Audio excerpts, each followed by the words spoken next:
योग्यता कैसे आएगी?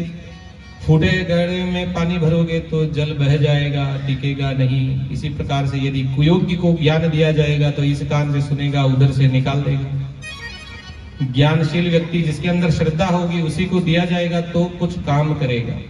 भैंस के आगे बीन बजाओ कोई फर्क नहीं पड़ता। इसी प्रकार अज्ञानी मूर्ख के आगे खूब ज्ञान दे दो, खूब प्रवचन शास्त्र की वाणी सुना दो, वेदों के मंत्र सुना दो, कोई फर्क नहीं पड़ता। तो वहां पर योग्यता के लिए सदाचारी होना जरूरी है। सदाचार किसको कहते हैं? आचारः परमो धर्म। जो आचरण है उसको ही सदाचार, सद आचरण को सदाचार कहते हैं, क्योंकि सदाचार से आयु बढ़ती है। और श्रेष्ठ पुरुष जिस आचरण को करते हैं, ऋषि मुनियों ने जो व्यवहार रखा, भगवान का नाम लिया, भगवान का भजन किया, मोह से दूर रहे, क्रोध से दूर रहे, कपट से दूर रहे, लोभ से दूर रहे, संग्रह से दूर रहे, माया से, प्रपंच से दूर रहे, ये सब सतमार्ग है। तो श्रेष्ठ पुरुषों का जो आचरण है, ऋषियों का जो आचरण है, मुनियों का आचरण है, विद्वानों का जो आचरण है, उसी को हम सदाचरण कहते हैं, उसी को सदाचार कहते हैं। कुछ सदाचार का पालन हम अपने जीवन में भी कर सकते हैं। सबसे पहले आचरण प्रारंभ होता है दिनचर्या से। दिनचर्या कैसी होनी चाहिए? आज कथा कुछ लेट शुरू हुई तो थोड़ा सा विलंब हो सकता है। 11 से 3 का समय है, लेकिन 4:30 बज गई है। थोड़ा बहुत आज का प्रसंग कहना भी जरूरी है। होमवर्क आज का पूरा नहीं करेंगे तो कल ज्यादा करना पड़ेगा, इसलिए भजन में कोई चिंता नहीं करें। मौसम भी ठंडा हो गया है, भगवान का नाम लिया है तो भगवान ने कृपा करी। आज पुष्य नक्षत्र है, गुरु पुष्य का उत्तम सुयोग है, और कल जो है गंगा जी की तिथि भी थी। वैसे सप्तमी आज है, किंतु त्योहार जो है गंगा सप्तमी कल था। और कल आप देखिए कि बारिश हुई, यानी गंगा जी का भी प्रभाव आ गया कि आप सब स्नान कर लो, पवित्र हो जाओ। उसके बाद कथा सुनो। तो रात को यहाँ पर भी बारिश हुई। कल जब हम चित्तौड़ से निकले तब रास्ते में इतनी बारिश थी कि हमें आप तक दृष्टि नहीं पहुंच रही थी। 10 फीट आगे भी नहीं दिख रहा था। शंभुपुरा में इतनी तेज बारिश थी। और यहाँ आए रात को, यहाँ पर भी छींटे पड़े थे। तो गंगा जी साक्षात अवतरित हुई इस भूमि पर। आपके अनुष्ठान की पूर्णता का ये शुभ शकुन है कि साक्षात जल देवता, वरुण देवता जो सृष्टि के आधार हैं, यज्ञ के आरंभ में और यज्ञ के अंत में बारिश होना शुभ सूचक होता है। तो गंगा जी स्वयं विद्यमान हुई और कथा रूप त्रिवेणियां बह रही है। तो गंगा जी तो निरंतर प्रवाहमान रहेंगी और इस गांव में निरंतर भक्ति की गंगा बहती रहे। हम भगवान सदाशिव से यही प्रार्थना करते हैं कि सदाशिव महादेव नई मूर्तियां भी विराजमान होंगी, वो सब आप पर खूब अनुग्रह करें, खूब कल्याण करें। गांव में सब प्रकार से ऐश्वर्य हो, खूब समृद्धि हो। तो सदाचार दिनचर्या से प्रारंभ होता है। ब्रह्म मुहूर्त में उठना, सुबह जल्दी सूर्योदय से पूर्व उठ करके जाग जाना। जो ब्रह्म मुहूर्त में उठ जाता है उसको सरस्वती और लक्ष्मी दोनों ही सदैव तैयार मिलती हैं, बिना भजन किए मिल जाती हैं। बाकी तो लक्ष्मी लक्ष्मी लक्ष्मी, आने दो आने दो आने दो, भजन करना पड़ता है, खूब उपाय करने पड़ते हैं, मेहनत करनी पड़ती है, तब जाके लक्ष्मी आती है, पर टिकती नहीं है। और सरस्वती तो किसी किसी के आती है, लक्ष्मी तो फिर भी चलो सबको मिल जाती है, सरस्वती सबको नहीं मिलती। लेकिन जो ब्रह्म मुहूर्त में उठ जाता है, सूर्योदय से पूर्व उठ करके बड़ों को प्रणाम कर लेता है, उसको लक्ष्मी जरूर प्राप्त होती है और उसके अंदर ज्ञान भी बढ़ जाता है। क्योंकि दिन उगने से जैसे सृष्टि चलायमान होती है, सूर्योदय होता है, किसी को कहना नहीं पड़ता है, पशु पक्षी जानवर पेड़ पौधे सब अपने आप चलायमान सृष्टि हो जाती है। पशु पक्षी कलरव करते हैं, पुष्प खिल जाते हैं। इस सृष्टि में स्वतः स्फूर्त नियम है कि जैसे सूर्य उदय होता है और सब चीजें चलायमान होती हैं, सचराचर चलायमान हो जाता है। तो जो व्यक्ति सूर्योदय से पूर्व उठ जाता है उसकी भी जो गति है ना, जो शरीर की घड़ी है वो चेतन हो जाती है, घड़ी का अलार्म सेट हो जाता है, घड़ी में सेल चार्ज हो जाता है। तो जल्दी उठने से लक्ष्मी की प्राप्ति होती है, सरस्वती की बुद्धि की प्राप्ति होती है। और उठ के सबसे पहले क्या करना चाहिए? बड़ों को प्रणाम करना चाहिए, देवताओं को प्रणाम करना चाहिए। देवता तो दर्शन देने मंदिर में जाओ, नहीं तो फोटो देखो, तस्वीर देखो, लेकिन अपने घर में जो बड़े हैं वो हमारे साक्षात देवता हैं। माता पिता, गुरुर माता पितुर माता, जो माता पिता को प्रणाम करता है, उनकी सेवा करता है, उसको किसी तीर्थ में जाने की जरूरत नहीं है, किसी कथा को सुनने की जरूरत नहीं है। मैं नहीं कहता शिव पुराण सुनो, घर जाके माता पिता का सम्मान नहीं करो तो फिर कथा सुनने का कोई मतलब नहीं। जो माता पिता का सम्मान करता है, उनकी सेवा करता है, बड़ों का सम्मान करता है, नित्य उठ करके उनको प्रणाम करता है, उसको किसी तीर्थ में जाकर के कोई दान पुण्य व्रत जप उपवास ज्ञान यज्ञ करने की जरूरत नहीं है। माता पिता का आशीर्वाद सर्वे सर्वा उसको सब चीजों की समृद्धि प्रदान करेगा। इसलिए सबको बड़ों को प्रणाम सबसे पहले करना चाहिए। संध्या के समय में संधि काल, जब दिन उगने का समय होता है अथवा दिन अस्त होने का समय होता है, जो संधि काल है उसमें सोना नहीं चाहिए। निरंतर अपने शरीर की शुद्धि सबसे पहले करनी चाहिए, क्योंकि हाथ पैर धोना, स्नान करना है, शरीर के मल को दूर करना जरूरी है। लेकिन अपवित्रः पवित्रो वा सर्वावस्थांगतोऽपि वा यस्मरेत पुंडरीकाक्षं सबाह्याभ्यन्तरः शुचि। बाहर से यदि शुद्ध होगी तो मन भी कुछ शुद्ध होने की संभावना बढ़ जाती है। क्योंकि हम जब तैयार होते हैं, कहीं झीमने जाना हो, कल आपके यहाँ गांव में शादी थी, भोजन का कार्यक्रम था, तो ऐसे थोड़ी था कोई उठ के सीधे हाथ मुंडा ही धोया, नबड़े को नहीं, मुंडो ही बाल ही नहीं बनाया, जिम्मा पर आ गया, ऐसा कोई नहीं जावे। कहीं वाले ध्यान है, बढ़िया झीमड़ो मिलेगा, यदि तैयार नहीं जाएगा तो सब हव दिखेगा, तो आपने भी हव कहेगा। तो नहाना धोना शरीर की शुद्धि इसीलिए जरूरी है। और भगवान के मंदिर जाए तो बिना नहाए तो कभी नहीं जाना चाहिए, ये नियम है। इसलिए क्योंकि देवो भूत्वा देवम यजेत। अब कलेक्टर के मलवा जानो है तो ऐसा नहीं ऊटन चड्डी बनियान में नहीं जावे, बढ़िया तैयार वेन जानो पड़े, एकदम अप टू डेट दुल्हे का कपड़ा पहनना पड़े। कलेक्टर आवे, एक मंत्री आवे तो मलवा जावे तो बढ़िया तैयार वेन जावे, नहीं तो कहे तो गांव को बांटने कोई फते हुई भगाओ पर। तो भगवान के दरबार में भी जाना हो ना तो हमेशा तैयार होके जाना चाहिए। जीवने में सब जाते हैं तैयार होके, लेकिन भगवान की कथा में जाना हो, भगवान का दर्शन करने जाना हो तो अच्छे से तैयार होना चाहिए। श्रृंगार लोगों को दिखाने के लिए, केवल शुद्धता के लिए, पवित्रता के लिए। ऐसा नहीं श्रृंगार की क्यों महाराज काले तो जो 16 श्रृंगार करना हुआ, ऐसा नहीं। श्रृंगार इतना हो कि शरीर शुद्ध रहे और दूसरों को देख करके ऐसा नहीं ईर्ष्या, काले तू तो रकमा पेर ना या मारे तो रकम ही क्यों नहीं, काले बच्चे जान करे धनी के छोटिया बनी, वहां तो काले चेन पेर नहीं, मारे भी लानी पड़े। तो ये नवो किलेस तैयार हो जाए, ऐसा काम नहीं करना। कार्य ऐसा करो जो आपको सब प्रशंसा करे, लेकिन होड़ नहीं करे, देखा देखी नहीं करे। तो सात्विक आचार विचार रखना चाहिए। हाथों को, शरीर को शुद्ध रखना जरूरी है, क्योंकि यदि शरीर शुद्ध नहीं होगा तो यज्ञ अनुष्ठान व्रत जप तप जितनी क्रियाएं शास्त्रों में विधान बतलाए, उनमें जो फल कहे, थोड़ी देर पहले बताया कि दीर्घायु श्रेय शांति पुष्टि तुष्टि यश विद्या विनय, ये जो कर्म का फल है ये मिलता है तो किसको मिलता है? जो शुद्ध होता है, पवित्र होता है। आप सुबह सुबह यजमान जो है हेमाद्री किया तो वहां पर आपको शरीर शुद्धि के लिए हेमाद्री कराई कि हमारे जो पूर्व में पाप हुए वो सब नष्ट हो, हमारी देह पवित्र हो। क्योंकि भगवान को स्पर्श करने का अधिकारी वही है जो स्वयं भी पवित्र है। इसलिए स्नान करना जरूरी है, तैयार होना जरूरी है। जरूरी नहीं कि आप खूब अच्छे अच्छे कपड़े पहनो, एक वस्त्र है, एक वस्त्र हो, अच्छा हो, साफ सुथरा हो, और फिर भजन करें। भगवान की उपासना सबसे पहला कर्म नित्य होना चाहिए। नहा धोकर के सबसे पहले हमारे इष्ट देव जो भी ठाकुर जी जिनको हम भगवान को मानते हैं उनकी सेवा करनी चाहिए। घर में मूर्ति हो तो उसको स्नान कराएं, पूजा करें, आरती करें, दीपक करें, भोग लगाएं। जो कोई मंत्र आपको किसी गुरु ने दिया हो उसका जप करें, माला फेरें। भले 2 मिनट करो, भले 5 मिनट करो, भले 1 घंटा करो, जितना समय मिले करो, लेकिन नित्य नियम से कार्य करने पर अवश्य फल प्राप्त होता है। और उसके बाद फिर भोजन करना चाहिए। भोजन में भी नियम बताया है, सात्विक भोजन होना चाहिए। तामसिक प्रवृत्ति का भोजन निषेध है, क्योंकि इससे तामसिक बल बढ़ते हैं। जो दुर्गुण है वो तामसिक भोजन से ज्यादा प्रकट हो जाते हैं। क्योंकि हर व्यक्ति में ये जो शरीर है ना, ये सब प्रकार से रोग का, अशुद्धि का कारण है। इसको शुद्ध रखने के बड़े जतन करने पड़ते हैं। तो इसमें सबसे बड़ा आहार और विहार। अच्छा भोजन करेंगे तो आपका मन भी अच्छा रहेगा। उसके बाद जीविका, काम धंधो भी करना पड़ेगा। ऐसा नहीं 24 घंटा माला फेरा, धन भी कमाना पड़ेगा, परिवार चला रहे हैं, कुटुंब का पालन करने के लिए। तो उसके लिए परिश्रम करना जरूरी नहीं है। आज तो बैंक में जान लूट ले, वहां बंदूक लगान, तो वो भी जीविका उचित नहीं है।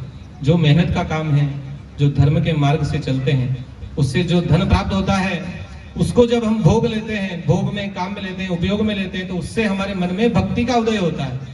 और जो बिना परिश्रम के धन हम कमाते हैं दूसरों को कष्ट देकर के कमाते हैं, उससे राग उत्पन्न होता है कि ये धन मेरा है, मोह उत्पन्न होता है और व्यक्ति उसका संग्रह करने लगता है। संग्रह करते करते फिर उसको कंजूसी भी आ जाती है, फिर उस धन का न तो वो खुद उपयोग करता है, न करने देता है और कहीं जमीन में दबा देता है, फिर सीताराम 100 साल पूरे।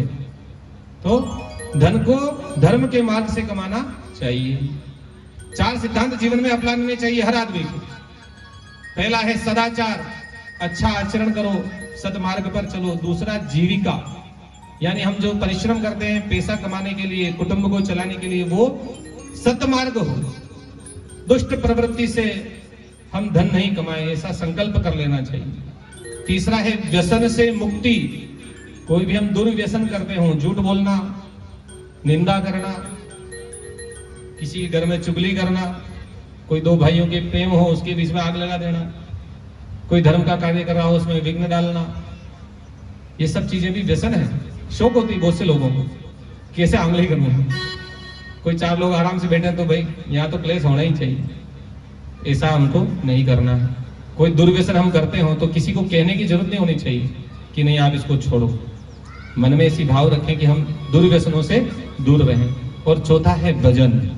ये जीवन के 4 सिद्धांत हैं। जो व्यक्ति 4 सिद्धांतों का पालन कर लेता है, आप सड़क पर गाड़ी चलाते हो तो वहां सड़क पे चलने के कुछ नियम हैं। उल्टे हाथ की तरफ चलते हैं अपन, सब जानते हैं इस बात को। सड़क पे सीधे हाथ की तरफ चलोगे तो सामने वाली गाड़ी आते आते आपको टायर के नीचे ले लेगी। तो सड़क पे चलते हैं तो वहां नियम का पालन करते हैं। तो जीवन रूपी सड़क है, इस पे भी चलने के लिए 4 नियम बहुत जरूरी हैं। सदाचार पर चलो, जीविका का उपार्जन धर्म से करो, व्यसन से मुक्त रहो, सदैव भगवान का भजन करो। ये भगवान का नाम ही सबसे कल्याणकारी है, इनसे ही प्रभु की कृपा प्राप्त होती है। जैसे हम तीर्थ में स्नान करते हैं, ये देह का धर्म है, शरीर को शुद्ध करने के लिए। तो सतयुग में देवता तप करके पुण्य कमाते थे, और कलयुग में द्रव्य धर्म है, यानी पैसा खर्च करके लोग धर्म करते। सतयुग में तो स्वयं राजा महाराज जितने भी बड़े बड़े लोग हुए सब वन में गए और तपस्या करी। और कलयुग में पंडित जी आ जाओ, वहां पे आज अनुष्ठान है, आज माला फेरनी, आज हवन करना, आज अभिषेक करना, ये द्रव्य धर्म है। और उसके साथ हम धन का दान करते हैं, सामग्रियों का दान करते हैं। करयुग तेता द्वापर पूजा मखरुजो, जो गति हो इसे कलयुग नाम ते पावहि लो। कलयुग में केवल नाम से ही मुक्ति संभव है। सतयुग में ध्यान से ज्ञान की प्राप्ति होती थी, तप करने से होती थी। त्रेता में भी लोगों ने तप किया और भगवान के दर्शन किए। द्वापर में यज्ञ करने से भगवान दर्शन देते थे। और कलयुग में भगवान की सेवा करने से, पूजन करने से, भगवान के निमित्त अनुष्ठान करने से, भगवान का भजन करने से देवता दर्शन देते हैं और कल्याण करते हैं। और जैसा जैसा कर्म करेंगे वैसा वैसा उनका फल होता है। पाप करेंगे तो अशुभ फल मिलेगा, दुराचार रूप दुख उत्पन्न होगा। और जो पुण्य करेगा उसको शुभ फल मिलेगा, सुख की प्राप्ति होगी। और ऐसा है कि अपने जो उपार्जित धन है उससे ही पुण्य करना चाहिए, दान करना चाहिए। पैसा तो काका जी का मुंह जान होम कर आ जाऊं, जगह पे बैठे हूं, दान करे तो नाम की को गई मारो, लेकिन फल किसको मिलेगा? जिसने उस धन को कमाया है। इसलिए जो अपने मेहनत से कमाया हुआ धन हो उसमें से अंश जरूर धर्म के लिए निकालना चाहिए। दानम भोगो नाशः तिस्रो गतयो भवन्ति वित्तस्य, कि धन की 3 गति शास्त्र कहते हैं, दान करना, भोग करना और नाश होना। अपने हाथ से दान कर दो, पुण्य कर दो। दूसरा, अपने लिए स्वयं के लिए उपयोग करो, परिवार का पालन पोषण करो, कुटुंब का पोषण करो। कुटुंब में कोई असमर्थ है उसकी सहायता उस धन से करो, उसको भी ऊपर उठाओ। और तीसरा, नाश। आपने दान नहीं किया, भोग भी नहीं भोगा, उससे आपने शरीर का सुख नहीं देखा, तो उस धन को तीसरा बंदा काम में लेगा, यानी चोर आ जाएंगे, चोरी हो जाएगी, नुकसान हो जाएगा। तो धन 3 तरह से नष्ट होता ही होता है। दान करके नष्ट करो, खा पी के खत्म करो, नहीं तो चोर तो खत्म करेंगे ही करेंगे। इसलिए धन का सबसे उत्तम उपयोग यही है कि हम उससे पहले धर्म करें। और जिस उपार्जित धन से हम अंश निकाल देते तो वो धन जो है शुद्ध हो जाता है, उससे हमारे परिवार में विकार नहीं उत्पन्न होते हैं। धन के अंदर से 100 रुपए भी यदि हम कमाते हैं, उसमें से 1 रुपया भी अलग निकाल के जरूर रखना चाहिए कि इसको हम धर्म के लिए खर्च करें। क्योंकि 1 रुपया भी आप निकालोगे तो आपकी जो बात जो शेष 99 है उसमें दोष नहीं रहेगा। उस धन से बुद्धि बढ़ेगी और परिवार में सबको भक्ति की ओर प्रेरणा मिलेगी। क्योंकि अन्याय से जो धन आता है, आज कितना भी हम कुछ भी कर लें, कितना ही सतमार्ग पर चलने के लिए प्रयास करें, किंतु जब हम धन कमाने के लिए जाते हैं, पुरुष इस बात को ज्यादा समझते हैं, जो धन कमाता है उसको ये बात समझ में आती है कि कितना भी वह धर्म के मार्ग पर चले, लेकिन उसको ऐसा लगता है कि थोड़ा धन और मिल जाए तो अच्छा हो। तो जब यहाँ लोभ आता है तो लोभ से पाप जरूर होता है। हर व्यक्ति ये चेष्टा करता है कि आज 100 रुपए कमाए तो कल 125 मिल जाए तो बड़ा अच्छा हो। तो वो उसके लिए जो प्रयास करता है उसमें कहीं न कहीं कोई न कोई पाप जरूर प्रवृत्त हो जाता है। तो इसलिए दान करने से वह धन शुद्ध रहता है। उस धन से किसी प्रकार से घर में अलक्ष्मी नहीं आती। लक्ष्मी 2 तरह की कहते हैं, लक्ष्मी और अलक्ष्मी। लक्ष्मी तो बोलते हैं अच्छी जो धन है, अच्छा जो धन है उसको लक्ष्मी, जिससे सब मंगल होता है। और अलक्ष्मी जिससे घर में आने से कोई पैसा आया फिर लड़ाई झगड़ा हो जाता है, घर में रोग हो जाते हैं। शादी ब्याह होते हैं ना तो रोड़ी पूजने जाते हैं, सब जाते हैं गांव में। क्यों जाते हैं? रोड़ी कौन है? ये अलक्ष्मी का प्रतीक है। लक्ष्मी जी तो सब तिजोरी में ताला लगा के रखते हैं, वार दीवार रोज अगरबत्ती लगाते हैं, लेकिन मौके मौके पर अलक्ष्मी को भी पूजन करना पड़ता है कि आप घर में मत आना, बाहर ही रहना। घर में अच्छी लक्ष्मी रहे और बाहर अलक्ष्मी रहे। इसलिए हम रोड़ी पूजते हैं शादियों में कि कितना भी धन इधर उधर से लाते हैं ना, धन में भी दोष हो जाता है। कोई मकान बनाया तो पैसा मैनेज करते हैं, ऐसा तो ही नहीं सारा घर में पड़ा है उठा के लगा दिया। किसी दोस्त से मांगा, किसी से उधार लाए, किसी से लोन लाए, किसने किस भाव से वो धन आपको दिया। अच्छा बहुत बड़े मकान बना रहे हो भाई, पैसा ले जा रहे हो मारो, तो वो उसके मन का एक चिंतन आपके साथ जुड़ गया, तो वो धन में कुछ दोष लग जाता है। फिर आप धन खर्च करते हो, मकान बना रहे हो, उत्सव आयोजन कर रहे हो, 10 लोगों को पैसा भी देना पड़ता है काम का, उसमें भी दोष लगता है। इन सब दोष के निवारण के लिए, शुद्धि के लिए दान सबसे बड़ा उपाय है कि दान करने से धन की और मन दोनों की शुद्धि हो जाती है। और दान संस्कार से उत्पन्न होता है। हमारे घर में दान करने की परंपरा होनी चाहिए। आज कोई घर में छोटे बच्चे हो तो उनको सिखाओगे कैसे कि आप स्वयं करोगे तो बच्चे उस चीज को देख करके सीख जाएंगे। तो कम से कम इतना नियम हमें घर में बनाना चाहिए कि 1-2-5 किलो धान अलग से ला के रख दें और रोज अपने घर में जितने भी छोटे बच्चे हैं उनको लेकर के जाएं, 1 कटोरी धान कबूतरों को डालें, तो बच्चा देखेगा ये रोज करने का काम है। इसलिए मेरे को रोज अंगुली पकड़ के मेरे दादाजी, मेरे पिताजी, मेरे काका जी, मेरी माँ, मेरे बुआ जी, पिताजी जो भी हैं परिवार के सदस्य, ये लेके जाते हैं। ये मतलब करने का काम है। बच्चा समझता नहीं है, लेकिन उसके मन में वो भावना प्रबल हो जाएगी कि ये काम तो करना जरूरी है। फिर आप नहीं भी ले जाओगे, वो 5 किलो धान खत्म हो जाएगा तो अगले दिन बच्चा याद दिलाएगा कि बाबूजी आज वो पार चलना है, कबूतर के अनाज डालना है। वो बच्चे आपको याद दिलाएंगे क्योंकि वहां पर वो भावना दृढ़ होती जाएगी और धीरे धीरे जो वो भावना दृढ़ होती है तो वो संस्कार बन जाता है और परिवार में धीरे धीरे वह परंपरा बन जाएगी। उस परंपरा से घर में जितने भी आपके सदस्य हैं वो सब धर्म से जुड़ जाएंगे। तो धर्म के मार्ग से जोड़ने के लिए बड़ों को धर्म का पालन करना चाहिए और छोटों को इसी प्रकार से करते करते सिखाना चाहिए। मेहमान आए, बड़ों को प्रणाम करना सिखाएं, अतिथि आए उनको प्रणाम करिए, उनकी सेवा करिए, मंदिर दर्शन कराने बच्चों को ले जाइए, भगवान के रोज दीपक करने की बच्चों में आदत डालिए। सब प्रकार से बच्चों को जैसा जैसा माता पिता सिखाएंगे वो बचपन में ही संस्कार दिया जा सकता है। इसलिए जो दान नहीं करता उसको दरिद्रता प्राप्त होती है और दरिद्रता जिसके पास होती है वो धन कमाने की चेष्टा में पाप करता है और पाप करने से नरक मिलता है और जो नरक में जाता है फिर से उस पाप को भोगने के लिए जन्म लेता है। जन्म लेते ही फिर दरिद्र होता है, फिर से पाप करता है, फिर नरक में जाता है। ये चक्र निरंतर चलता रहता है।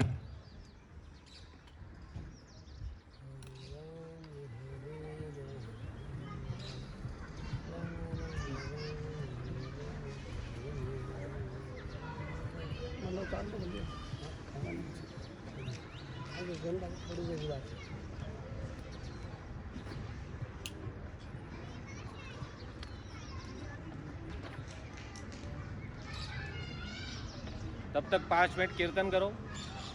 ओम नमः शिवाय, ओम नमः शिवाय, हर हर भोले नमः शिवाय, ओम नमः शिवाय, ओम नमः शिवाय, हर हर भोले नमः शिवाय, ओम नमः शिवाय, ओम नमः शिवाय, हर हर भोले नमः शिवाय, ओम नमः शिवाय, ओम नमः शिवाय, हर हर भोले नमः शिवाय, ओम नमः शिवाय, ओम नमः शिवाय, हर हर भोले नमः शिवाय, नमः शिवाय, ओम नमः शिवाय, हर हर भोले नमः शिवाय, नमः शिवाय, ओम नमः शिवाय, हर हर भोले नमः शिवाय, नमः शिवाय, ओम नमः शिवाय, हर हर भोले नमः शिवाय, नमः शिवाय, ओम नमः शिवाय, हर हर भोले नमः शिवाय, नमः शिवाय, ओम नमः शिवाय, शिवाय नमः शिवाय, ओम नमः शिवाय, हर हर भोले नमः शिवाय, ओम नमः शिवाय, ओम नमः शिवाय, हर हर भोले नमः शिवाय, ओम नमः शिवाय, ओम नमः शिवाय, हर हर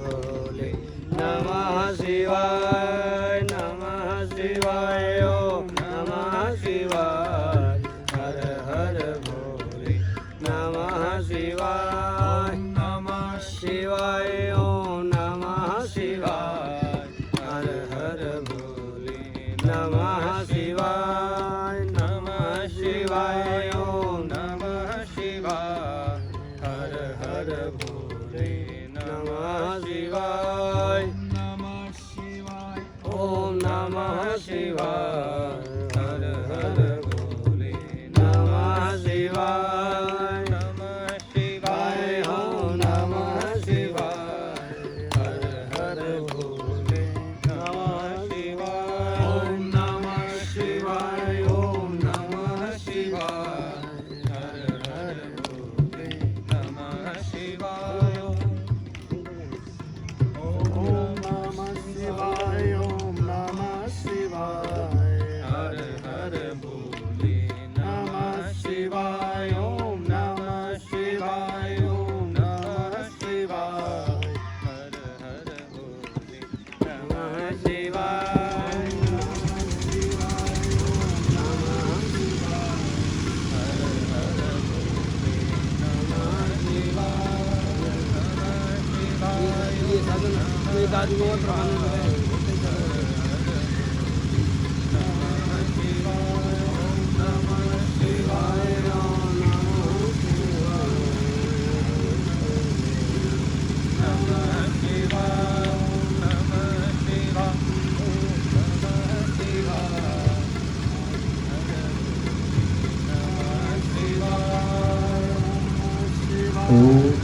बोले सदाशिव महादेव की।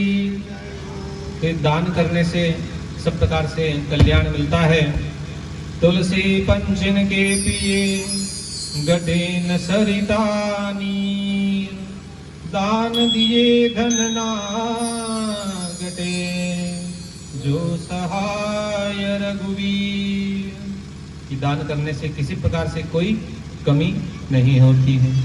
दानी भी बड़े बड़े शास्त्रों में पुराने समय में बड़े बड़े दानवीर हुए हैं, हम तो उनका लेश मात्र भी नहीं है। राजा कर्ण, उसने अपनी मृत्यु का कारण जानते हुए भी कवच और कुंडल जो उसके पास भगवान की कृपा से प्राप्त थे, केवल कृष्ण के मांगने पर प्रदान कर दिए, क्योंकि वह बड़ा दानी था। उसने अपनी मृत्यु का भय नहीं किया कि ये कवच कुंडल मेरे पास नहीं रहेंगे तो कल मैं इस युद्ध में मारा जाऊंगा। लेकिन जब कृष्ण वहां पर भिक्षा मांगने के लिए आए हैं तो उन्होंने वो कवच और कुंडल बिना कुछ सोचे ही उनको दान कर दिए। राजा रंतिदेव जब पूरी पृथ्वी के राजा थे, उस समय अकाल हुआ, दुर्भिक्ष हुआ, खाने को एक दाना नहीं उपजा। उन्होंने अपनी सारी संपत्ति दान कर दी और खुद ही एक कुटिया बनाकर रहने लगे। और खेतों में धान काटने के बाद कुछ दाने जो नीचे भूमि पर गिर जाते हैं उनको इकट्ठा करके उससे भोजन की व्यवस्था वो करते थे। ऐसे ही एक दिन अन्न का इंतजाम करके भोजन बनाया, 2 रोटी बनी तो अपने परिवार के कुटुंब के साथ बैठ करके आधी आधी रोटी चारों जनों ने लेकर के भोग लगाया ठाकुर जी को। और भगवान भी परीक्षा लेने के लिए आते हैं। राजा रंतिदेव ने जैसे ही भोजन का ग्रास हाथ में लिया और एक अतिथि द्वार पर याचक बनकर साक्षात नारायण रूप में आए हैं, भिक्षाम देहि। उस याचक को देख करके राजा रंतिदेव जो बड़े दानवीर थे उनको बड़ी दया आ गई। उन्होंने अपने हिस्से की आधी रोटी उन भिक्षु जी महाराज जी को खिला दी। महाराज जी ने कहा अभी तो तृप्ति नहीं हुई, कुछ और मिल जाता। तो उनकी पत्नी ने भी अपने हिस्से की आधी रोटी उन महाराज जी को भोजन करा दी। फिर भी महाराज बोले कि बड़े दिन से भोजन नहीं किया है, कुछ और मिल जाए। तब उनके जो 2 बच्चे थे उनके हिस्से की भी जो आधी आधी रोटी थी उन्होंने भोजन नहीं किया, क्योंकि बड़े व्यक्तियों का, सज्जनों का यह संस्कार है कि जब कोई अतिथि आ जाए, ब्राह्मण आ जाए, साधु संत आ जाए, तो सबसे पहले उनको भोजन कराना चाहिए। सबसे पहले हम गाय को रोटी देते हैं, अपने घर में जो कोई जीव निवास करते हैं उनको भी भोजन कराते हैं, उसके बाद स्वयं भोजन करते हैं। तो ये बड़ों का, सज्जनों का संस्कार है। तो राजा रंतिदेव ने भी अपने हिस्से की रोटी, पत्नी के हिस्से की और बच्चों के हिस्से की जो आधी आधी रोटियां थी वो भी उन्होंने महाराज जी को भोजन करा दी। तब वह साक्षात नारायण उनके सामने प्रकट हुए और उनको आशीर्वाद दिया और वो साक्षात वैकुंठ को प्राप्त किया। इस प्रकार दान की बड़ी महिमा शास्त्रों में कही गई है। दान भी खूब तरीके के हो जाते हैं। कोई वस्तु का दान करता है, कोई धन का दान करता है, कोई विद्या का दान करता है, कोई अन्न का दान करता है, कोई अग्नि में आहुति देता है। ये सारे पुण्य के कारक हैं। आप किस भाव से कर रहे हैं ये आपके ऊपर है। आपकी जितनी श्रद्धा है उस हिसाब से आपको दान करना चाहिए। लेकिन जब कोई व्यक्ति सामने वाला मांगता है और उसको उस वस्तु की मन में इच्छा हो जाए और वो बिना मांगे यदि उसको दे दी जाए, उस दान का महत्व सबसे ज्यादा है। मांगने पर देता है तो उसका महत्व कम है, आधा फल मिलता है। और कोई दान पुण्य करता है तो घर में नौकर चाकर होते हैं उनको दे देते हैं कि वाह इनका भी कुछ हो जाएगा। उनको तो आप तनख्वाह दे रहे हो, तनख्वाह ज्यादा दो, आपको पता है कि कम पड़ रही है, इसलिए अपन पूर्ति के लिए दान का भाव रख करके उनको सामान देते हैं। तो उससे बिल्कुल 25% रुपए में से पावली फल मिलता है दान करने का। भले 100 रुपए की चीज दे दी पर उसका फल 1/4 मिलता है। और यदि कोई योग्य ब्राह्मण को, वेद पाठी यदि ब्राह्मण है उसको दान देता है तो उसको 10 वर्ष तक सुख मिलता है।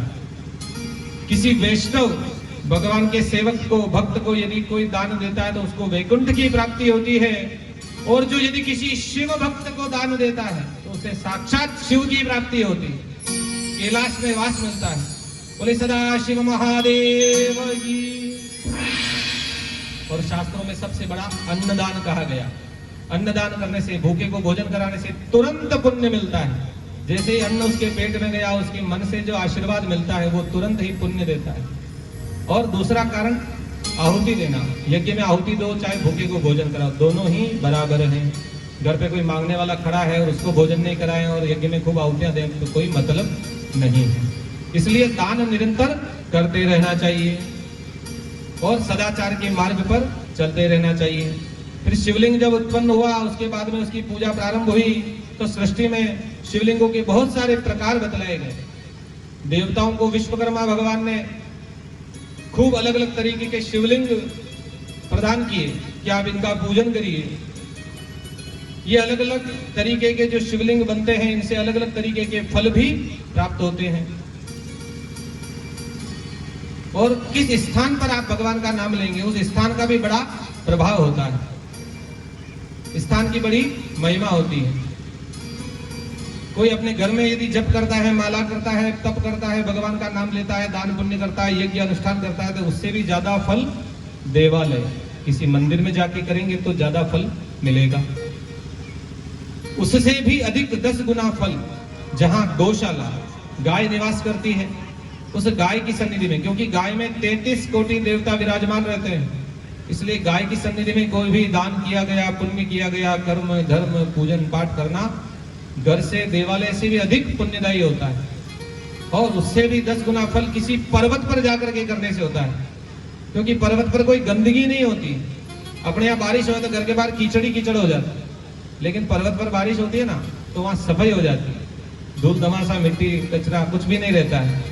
आप घर के बाहर निकलते हो, नाली में आपको गंदा कचरा नजर आता है, लेकिन आप तीसरी मंजिल पे चले जाओ तो वो कचरा तो दिखेगा ही नहीं आपको।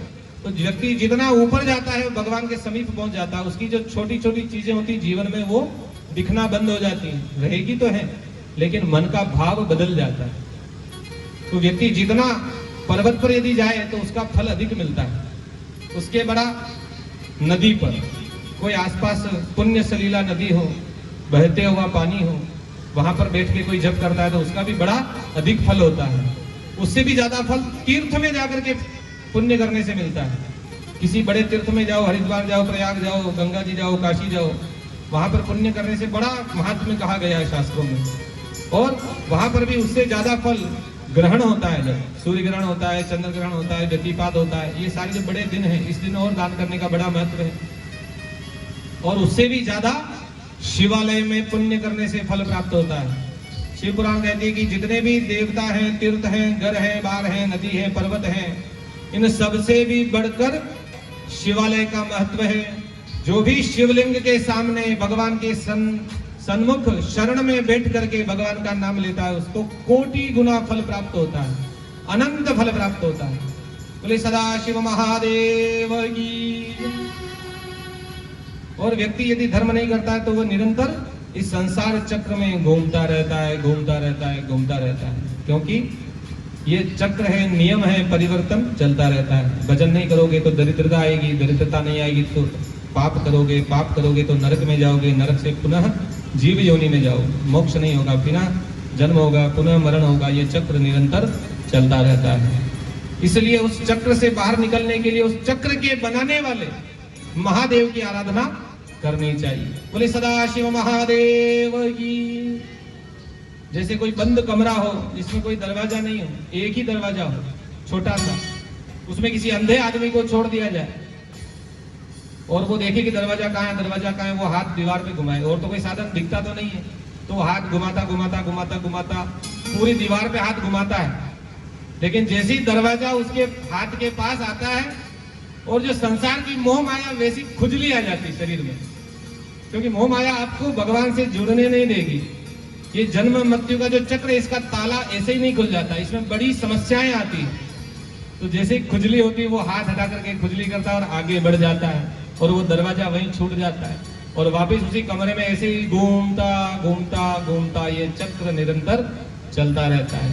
तो ये खुजली नहीं होनी चाहिए। खुजली यानी कि जो संसार के उपद्रव हैं, जो हमारे मन के जो उपद्रव हैं, विकार हैं, यह भगवान की शरण में जाने से मिट जाते हैं, सदाचार के मार्ग पर चलने से मिट जाते हैं। इसलिए सदैव भगवान का भजन करना चाहिए। अब शिवलिंगों के भी अलग अलग प्रकार बतलाए। कोई स्वयंभू लिंग है, भूमि से प्रकट हुए हैं, कोई बिंदु लिंग है, कोई प्रतिष्ठित किए गए हैं देवताओं के द्वारा, कोई चर लिंग है, कोई गुरु लिंग है, कोई सोने के बने हुए, स्फटिक के बने हुए। देवताओं के पास तो बड़े बड़े रत्नों के मणियों की शिवलिंग विद्यमान है जो विश्वकर्मा जी उनको प्रदान किए हैं, और उससे देवता निरंतर भगवान शिव का पूजन करते हैं। और सतयुग में रत्नों से निर्मित शिवलिंगों का विशेष पूजन बतलाया जाता था। द्वापर के अंदर पारे के शिवलिंग का विशेष महत्व रहा, और कलयुग में मूर्तिमान पत्थर के अथवा पार्थिव शिवलिंग का पूजन विशेष कहा जाता है।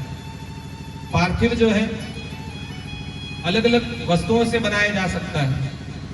कोई मिट्टी से बनाता है, कोई किसी द्रव्य से बनाता है, मिट्टी है, गोबर है, मक्खन है, मिश्री है, चावल है, कोई धान्य है। इनके भी शिवलिंग बना करके उसका पूजन करने से भी अनंत गुना फल प्राप्त होता है। और सभी लिंगों में पार्थिव शिवलिंग को सबसे श्रेष्ठ कहा जाता है। यथा सर्वेषु देवेषु ज्येष्ठ श्रेष्ठ महेश्वर एवं सर्वेषु लिंगेषु पार्थिवं श्रेष्ठमुच्यते। लेकिन पूजन से पहले उसमें भाव होना जरूरी है। पत्थर की पूजा कर रहे हैं, शिवलिंग का सब स्थापना करते हैं, पार्थिव शिवलिंग भी बना लेते हैं, लेकिन अगर उसमें भाव नहीं है कि यहाँ पर महादेव विराजमान है, ऐसा भाव होगा तो ही भगवान उसमें विद्यमान होंगे, आपकी पूजा को स्वीकार करेंगे। इसलिए भावो ही विद्यते देवा तस्माद् भावम ही कारणम, कि बिना भाव के कोई पूजा करता है तो उसका कोई फल प्राप्त नहीं होता है। तो भाव सदैव रखना जरूरी है। यदि हम भाव रखेंगे मन में तो सदाशिव जहां भी, जिस मूर्ति में, जिस चित्र में, जिस पार्थिव में, जिस शिवलिंग में हम भगवान का ध्यान करेंगे, वहां शिव अवश्य विद्यमान होकर के उस पूजा को स्वीकार करेंगे। 2 मिनट भगवान का कीर्तन करेंगे।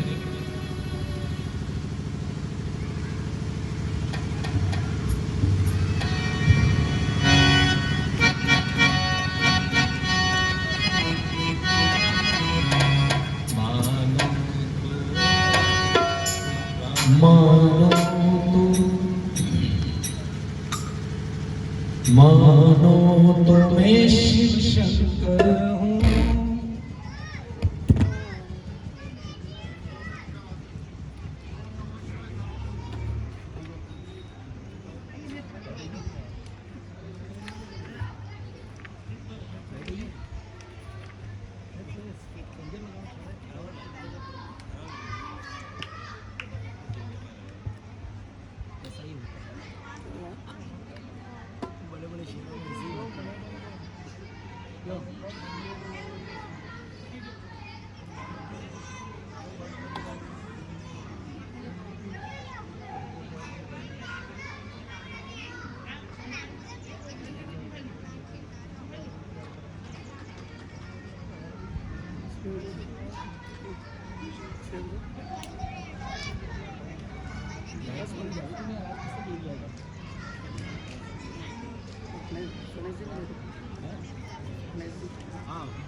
बालाजी की कृपा है,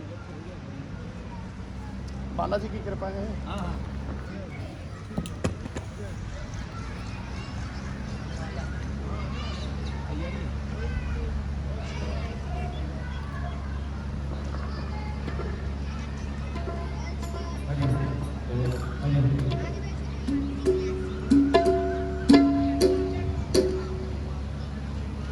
मानो मानो तो शिव शंकर है, ना मानो तो पत्थर दानी।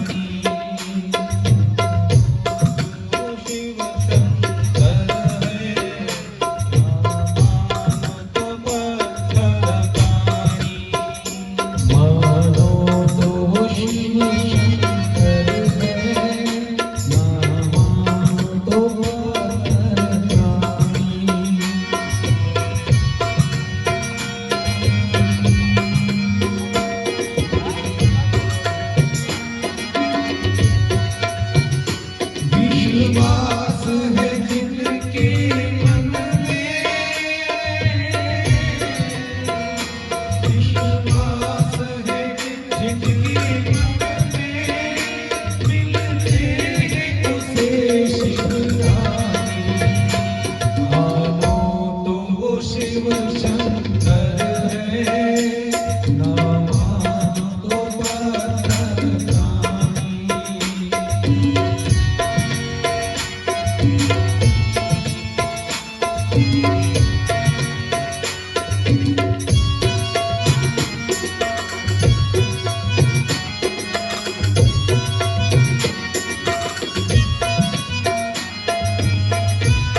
युग युग से सब जपते आए जिनके नाम की माला स्वयं में बैठा ज्योतिर्लिंग में शंकर डमरू वाला सब वेद पुराण बताते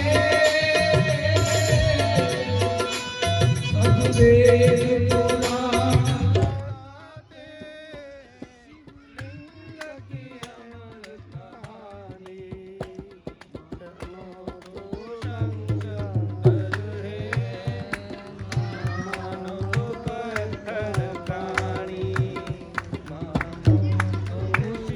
शंकर है नामानो तो